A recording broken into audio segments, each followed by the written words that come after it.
Okay, now I'm going to work on making the master bed for the master bedroom, and I want to style it to match this design of this dresser that I did in my last video. I made me a paper template about the size that I think could work. I actually decided that I could make it a little bit wider, so I wrote myself a note to add a 1/2 inch to the width of it. Now I know the bed frame will make it stick out from the wall a little bit. I have this little people.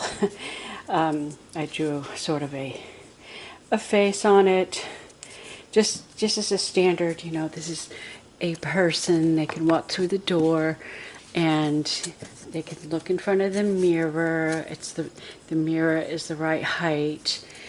And another thing I was thinking about, I plan on making a little nightstand, which will probably be styled like these lower cabinets here, to go right there beside the bed.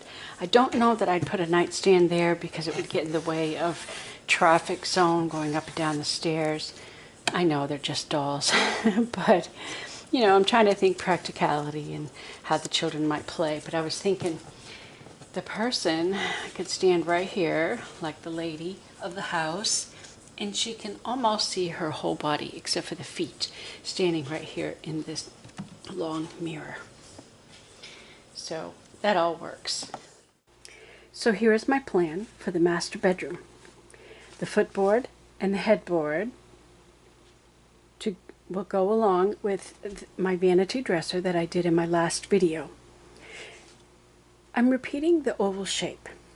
It's a bit more round, so it's more masculine. The lady's dresser is more narrow, so it's more feminine. I made a paper template for the footprint of the bed so I could see how it will fit the space. 4 inches by 6 inches is the size.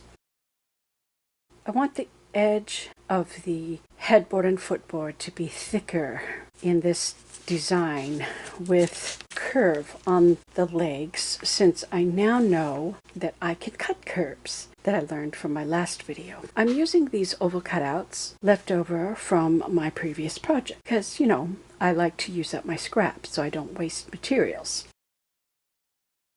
Oh, this one is too big, so I can't use it. The dotted lines note the height of the bed and the space under the bed.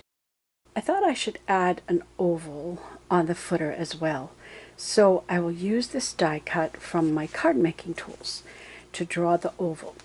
This way we'll have an oval on the headboard, an oval on the footboard to match the oval of the vanity dresser. Plus, I am going to make a nightstand. I will cut 2 of this for front and back and cut 2 of the side pieces. We'll add drawers and a top. I will add the trim so that it will match the vanity dresser. It will be in the style right here. It will look just like this bottom section here. So this will be a complete set, custom designed by me for an old-fashioned master bedroom. Every time I sit down to create, this cat has to join me.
Please subscribe. Thanks for watching.